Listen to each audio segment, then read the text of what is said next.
실리콘밸리 은행이 파산할 때가 이때였어요. 3월 10일 새벽. 그 이후로 은행의 연이은 파산을 막기 위해서 미국 정부에서 돈을 풀었고, 그 다음 주가는 계속 올라가죠. 개인들 포지션은 14일부터 매도가 증가해요. 그리고 나서 거짓말처럼 14일부터 주가는 그대로 쭉 올라가죠.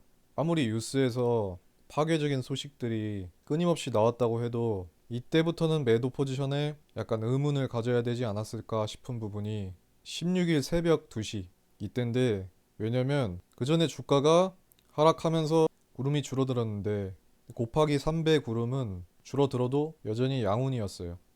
이 구름은 그냥 형 구름이라고 할게요. 형 구름이 주가가 하락할 때도 양운이었다. 근데 하락하고 나서 전고점에서 쌍고 맞고 내려오겠지 하다가 위로 툭 튀어버리죠. 16일 2시부터 매도에 의문을 가져야 된다는 이유가, 선행 스팬은 26일 뒤에 선행을 하는 지표이므로 주가가 하락했는데 형구름은 이미 양운이었고, 동생구름이 음운으로 바뀌자마자 바로 양운으로 크로스업 돼버리는 상황. 그리고 형구름은 크게 하락이 왔을 때 잠깐 살짝 떨어지다가 두께가 얇아지지 않고 있어요. 그 이후부터 쭉 두께를 유지하면서 올라가니까 주가가 그대로 쭉 밀고 올라가는 거죠. 장기봉을 보면 여기도 지금 동생구름이 양운으로 크로스업 됐어요. 그리고 형구름은 16일 새벽 3시까지는 음구름이다가 점점 얇아지더니 16일 오후 9시부터 크로스업, 양운으로 크로스업 했습니다. 양운으로 크로스업 한 다음에는 얇아지지 않고 굵기가 점점 유지되는지 보면 되는데, 뒤로 갈수록 점점 굵어지기만 하네요. 그리고 동생구름이 주가가 올라가는 와중에도 얇아지는 모습이 보여야지 주가가 양운에 들어와서 횡보하다가 형구름을 보러 갈 텐데, 얇아지는 과정 중에 이쯤이죠. 여기에서 내려오는 움직임이 없었다는 거. 동생구름이 얇아진 상태에서 주가 위치가 너무 높아져 있어요. 구름이 얇을 때 주가가 가까이 있어야 여기를 파고들어서 시세가 반전이 될 수 있는 건데, 얇을 때 주가가 멀리 가 있죠. 그 이후로 좀 내려오긴 했지만 여전히 여기보다는 한참 위에 있죠. 그 다음 바로 반등했어요. 구름이 얇았다가 두꺼워지기 시작하고 그 이후부터는 한 번도 얇아지지 않고 그대로 쭉 올라가요. 지금 이게 이번 주 상황인 거예요. 구름이 동생구름, 형구름이 얇아지지 않은 양운 상태이고 점점 두꺼워지고 있는 상황에서 주가는 60선을 터치도 하지 않은 채 쭉 올라가고 있는 상황이다. 그러다가 기가 막히게 60선 한번 터치하고 바로 다시 오르죠. 이 터치할 때 동생구름이랑 형구름 상태를 보세요. 두께가 이 정도 되는데 61선을 뚫었으면 모를까 뚫지도 못하고 매수세가 계속해서 점점 나오고 있는 상황에서 매도를 잡았으면 청산 당할 수밖에 없는 거예요. 이때가 목요일 새벽장이었죠.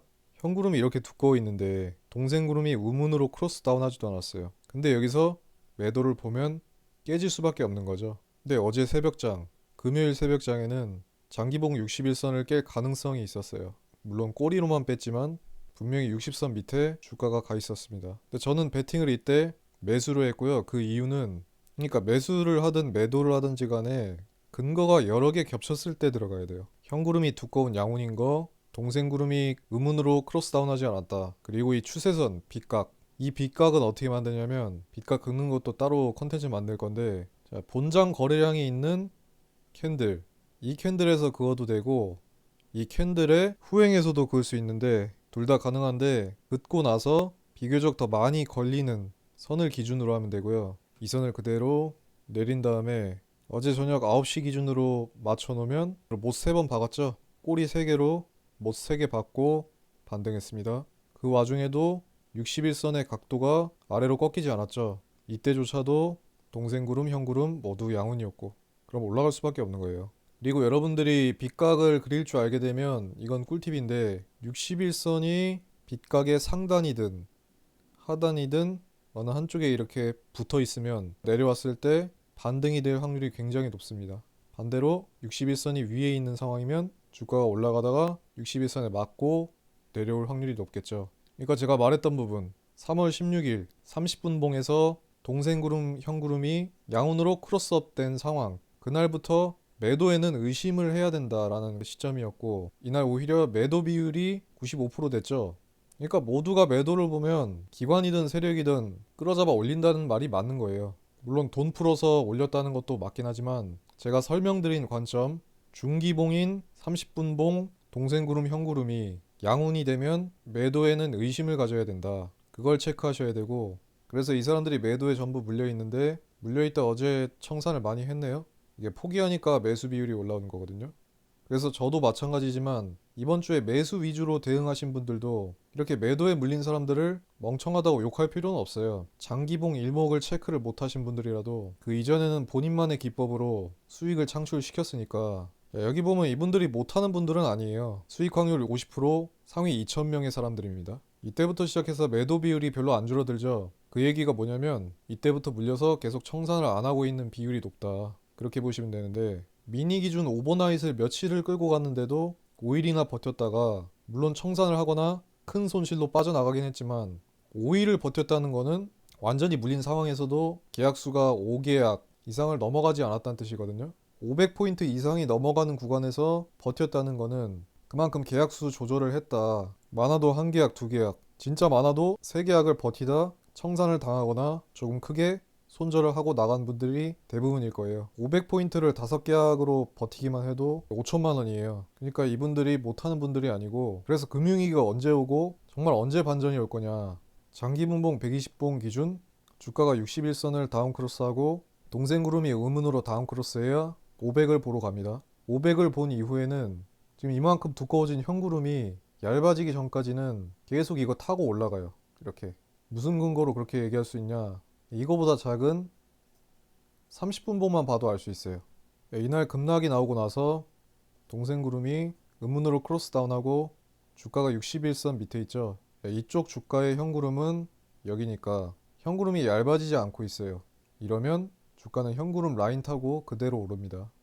이러다가 아래로 깨는 날이 오는데, 이때까지는 계속 형구름이 두꺼워서 이 아래로 뚫지 못하고 있다가 형구름이 얇아지고 음운으로 다운 크로스 됐을 때, 그때 여기죠. 즉시 떨어지지는 않지만 한 박자 늦게 급락을 하더니 아래로 뚫어버리죠. 그 이후에 금요일 저녁 9시에 그어놓은 빗각에서 맞고 반등하고.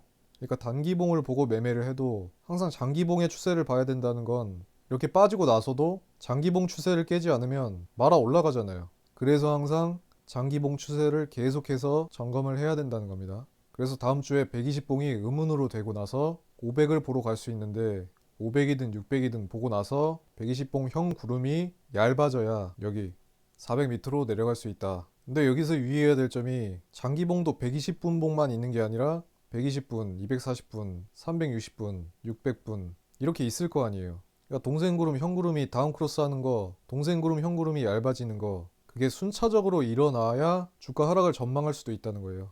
그러니까 240분 보면 500까지 내려와도 형구름이 여전히 살아있잖아요. 게다가 두꺼운 양구름이었다가 음운이었다가 양구름을 다시 보여준 상태이기 때문에 더욱더 당장의 큰 하락을 볼 수가 없다는 거죠. 동생구름도 양운으로 아직 짱짱하죠. 360분도 마찬가지예요. 형구름에서 양음양이 나왔잖아요. 아직 형구름이 두꺼워지진 않았으니까 모르는데, 만약에 여기서 더 두꺼워지기 시작하면 더욱더 근시일 내에 하방은 볼 수 없다는 거죠. 그리고 여기서 착각하면 안 되는 게, 저는 30분, 60분을 중기봉으로 보는데, 중기봉에서조차 형구름이 한번 추세를 타기 시작하면 적어도 이 정도 두께에서 동생구름이 양운인 상태다. 그러면 절대 이렇게 될 일 없습니다. 지금 하루 폭이 이거밖에 안 되는데 이번 주에 형구름이 한 번이라도 얇아진 적이 있나요? 이 상황에서 무슨 매도를 보고 있어요? 형구름이 처음으로 추세를 잡기 시작한 때가 이때인데 16일이네요. 제가 아까 말했던 16일 2시부터 매도에 의심을 가졌어야 됐다. 네, 그 날짜입니다. 이때부터 시작해서 제대로 된 매도가 나왔던 적이 있나요? 아무리 시황에 의한 폭락이라도 이 추세를 이어나가는 데는 문제가 없는 폭락이라고요. 문제가 없는 범위 내에요. 그러니까 선물은 레버리지가 굉장히 큰 상품이기 때문에 주 단위, 월 단위로 쏟아질 수 있는 상황이다. 그렇다 하더라도 중기봉, 장기봉을 체크한 다음에 먼저 중기봉을 체크해야겠죠? 첫 번째 볼 게 동생구름, 형구름, 두께, 그리고 주가랑 61선의 위치. 중기봉에서 구름이 두꺼워지고 추세가 쭉 이어지면 그 축적된 게 장기봉의 두꺼워진 형태로 나타나겠죠. 그리고 폭락을 기대한다는 건 폭락이 오기 전에 그동안 올려놓은 걸 빼고 나서 그 다음 폭락이 오던가 말던가 할 거 아니에요. 그러니까 장기봉의 구름이 이렇게 점점 두꺼워진 상태고 새롭게 추세를 형성시켜 나가려는 상태면 올렸던 거 당장에 뺀다는 기대는 하지 마라. 제일 한심한 게 이거죠. 5분봉에서 많이 떨어진 거 보고 차트가 뒤집어 까졌으니까 이제부터 폭락 시작이다 하고 매도 들어간 사람들 청산당했죠. 그러니까 작은 단기봉에서는 진입 타이밍을 찾는 용도로만 쓰고, 만약 단기봉상에서 큰 하락이 나오면 장기봉을 체크하고 장기봉의 추세를 확인하라는 거겠죠. 방금 전에 하락이 장기봉의 추세에 있어서는 반전시킬 만한 큰 하락이 아니다. 그러면 그동안 쭉 올렸던 거 반전시킬 만한 상황은 아니다. 그러니까 여러 가지 시황들이 지금은 폭락의 타이밍이다, 금융위기다, 이런 거에 불안을 떨지 말고 항상 장기봉에서 지금까지 올린 거 그대로 뺄 수 있냐, 무슨 지금 폭락이 온다, 금융위기가 온다, 그거에 휘둘리지 말고 장기봉상 지금까지 올린 거 그대로 뺄 수 있냐, 항상 추세 체크하면서 그렇게 매매하시기를 바라겠습니다. 장기봉을 체크하지 않고 중기봉, 단기봉으로만 매매하다 보면 이만큼이나 빠졌는데 앞으로는 매도 대응만 해야겠다 라는 시점에서 사실 이렇게 장기봉의 추세가 살아있으면 그만큼 뺐어도 다시 말아 올릴 수 있다는 환경이라는 것을 이 추세가 표시를 해주고 있는 겁니다. 그래서 항상 단기, 중기봉으로 매매 타이밍을 잡더라도 변동이 크게 일어났을 때 장기봉을 체크해서 단기 저점에서 매도를 잡는 그런 불상사는 미리 예방을 하시길 바라고, 일목이 이렇게 장기봉에서 전체적인 추세를 보는 데 이용할 수도 있지만 단기봉에서 폭발적으로 시세가 변할 때를 아는 기법도 있는데, 단순히 양운이 형성된 이 조건만 합치는 것이 아니라 장기 입형, 중기 입형 같이 조합해서 시세가 분출될 때 타이밍을 잡는 기법도 있습니다. 그것도 다음 일목 강의에서 알려드리도록 하겠습니다. 오늘만 통하는 기법을 연구하는 게 아니라 무한히 했을 때도 먹힐 그런 기법 체계를 연구해야 됩니다. 그걸 아마 이 다음 컨텐츠로 할 것 같은데 곧 다루도록 하겠습니다. 어려운 장세에 항상 계좌 관리하시고 안전하게 매매하시길 바랍니다. 화이팅 하시고요. 짧지 않은 시간 동안 시청해 주셔서 감사합니다.